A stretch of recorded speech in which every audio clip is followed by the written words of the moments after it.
ভারতবর্ষে কোন পোস্ট অফিসে সব থেকে বেশি টাকা ট্রানজাকশন হয় জানেন? সেটি কিন্তু আমাদের পশ্চিমবাংলায় আবার নদিয়া জেলায়। সেটা হচ্ছে বগুলা পোস্ট অফিস। আর নদিয়া জেলার বগুলা পোস্ট অফিসে আমার সঙ্গে রয়েছে পরিতোষ। পরিতোষ, সব থেকে বেশি টাকা পয়সার ডিলিংস এই পোস্ট অফিসে।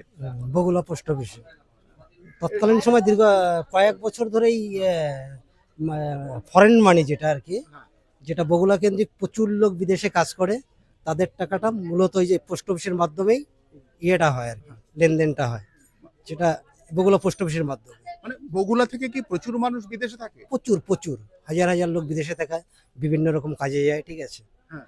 চাকরি বাকরি করতে যায়, তারাই টাকাটা বগুলা পোস্ট অফিসের মাধ্যমেই পাঠায়। মানে কোন কোন দেশে রয়েছে এখানে? বিশেষ করে মিডিল ইস্ট দেশগুলোতে বেশি, ইউরোপ কান্ট্রিতেও আছে প্রচুর লোক, বিশেষ করে এই এলাকার। এই এলাকার বগুলা কেন্দ্রিক। তবু কত টাকা ট্রানজাকশন হয় এটা? এটা আনুমানিক ওটা নয়, সেটা তো ওইভাবে বলতে পারবো না। সেটা অল ইন্ডিয়াতে নাম্বার ওয়ান জায়গাটা দীর্ঘ কয়েক বছর ধরে রেখেছে বগুলা, সেটা নিশ্চয়ই অনেক হবে।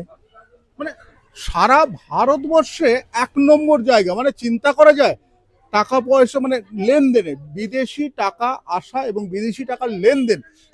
বলছি মূলত এই বগুলা বগুলা নাকি আরো ছড়িয়ে ছিটিয়ে রয়েছে আশেপাশের থানা? বগুলা কেন্দ্রিক শুধু নয়, হাঁসখালি টোটাল, বগুলাটাও তো হাঁসখালির মধ্যে, হ্যাঁ। এবার সেটা প্রচুর এলাকা আছে, সেটা কম বেশি বগুলার চতুর্দিকে সেটা 20 কিলোমিটার 30 কিলোমিটার তো নর্মাল চলেই আসে বগুলা কেন্দ্রিক। মানে খুব একটা বড় নয় কিন্তু এলাকাটা, মানে হিসাব মতো। প্রচুর, সেটা বগুলা কেন্দ্রিকই নির্ভরটা করে।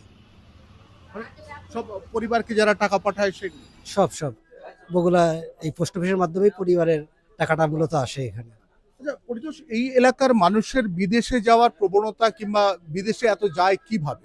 তার মূল কারণটা হচ্ছে চাকরি বাকরির অবস্থা ভালো না, শিল্প নেই, কাজকর্ম কমে গিয়েছে, ঠিক আছে, সবাই তো আর ইয়ে কৃষি, সবারই তো আর জমি নেই, যার জন্যেই মূলত বিদেশে গেলে পরে যদি 5টা বছরও থাকতে পারে, তাহলে সেটা একটা যে অ্যামাউন্টটা নিয়ে এসে এখানে আসার পরে একটা কিছু করে করে খেতে পারে আর কি, যার জন্যই মূলত যায়। তবে এটা আপনারা জানেন কিনা জানি না, তবে একটা ছোট্ট জেলার একটা ছোট্ট থানা এলাকা, সেই থানা এলাকার এই যে পোস্ট অফিস আমি দেখাচ্ছি বগুলা পোস্ট অফিস, এখানে ওয়েস্টার্ন ইউনিয়ন মানি ট্রান্সফারের ব্যবস্থা রয়েছে, এই সমস্ত কিছু জিনিসগুলো রয়েছে, তার জন্য কিন্তু প্রচুর পরিমাণে টাকা, তো মানে প্রতি মাসেই টাকা আসে এখানে কোটি কোটি। কোটি কোটি তো বটে, ওটা তো নর্মাল ব্যাপার, তারও হয়তো বেশি আর কি। যেখানে সরকারি পোস্ট অফিসগুলো একবারে শুকিয়ে যাচ্ছে, দেখা যায় যে সেখানে হয়তো কোথাও ফ্যানটা কচ কচ করে শব্দ হচ্ছে, লোক কাউকে পাওয়া যায় না, সেখানে বগুলার মতো একটা জায়গায় সেই পোস্ট অফিস, মানে এটাকে বড় বড় একটা অ্যাচিভমেন্ট বলা চলে না? 100 বার, সেটা বগুলার, শুধু বগুলার নয়, এটা আমাদের এলাকারই একটা ইয়ে আর কি, আচ্ছা, গর্ব। এখান থেকে লোকজন কি ধরনের কাজকর্ম করতে বিদেশে যায়? সেটা মূলত হচ্ছে কনস্ট্রাকশন লাইনেই মূলত বেশি, কনস্ট্রাকশন, সেন্টারিং লাইন যেটাকে বলে আর কি, ঠিক আছে, এই মানে Building এর কাজ। লেবার টাইপের। লেবার টাইপের। মানে এখানে একটা গ্রামে কতজন আছে এরকম বাইরে? যে গ্রামে কম আছে সেই গ্রামেও দেখা যাচ্ছে 50 জন আছে, যে গ্রামে নেই একেবারে কম, মানে বিদেশে যায় না?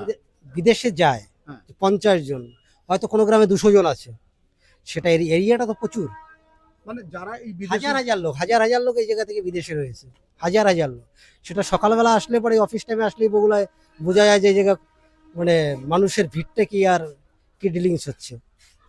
তবে এই তথ্যটা আপনাদের জানা ছিল বলে আমি জানি না, তবে একটা জিনিস বলতে পারি যে এই পোস্ট অফিস প্রচুর টাকা এখানে, পোস্ট অফিসে প্রচুর টাকা আসে এবং প্রতিদিন এখানে প্রচুর মানুষ প্রচুর টাকা তুলতে আসে, কারণ এখানকার প্রচুর মানুষ বিদেশে রয়েছে এবং ফরেন মানি এক্সচেঞ্জের মাধ্যমে এখানে আসে এবং এখানে প্রত্যেকে সংগ্রহ করে।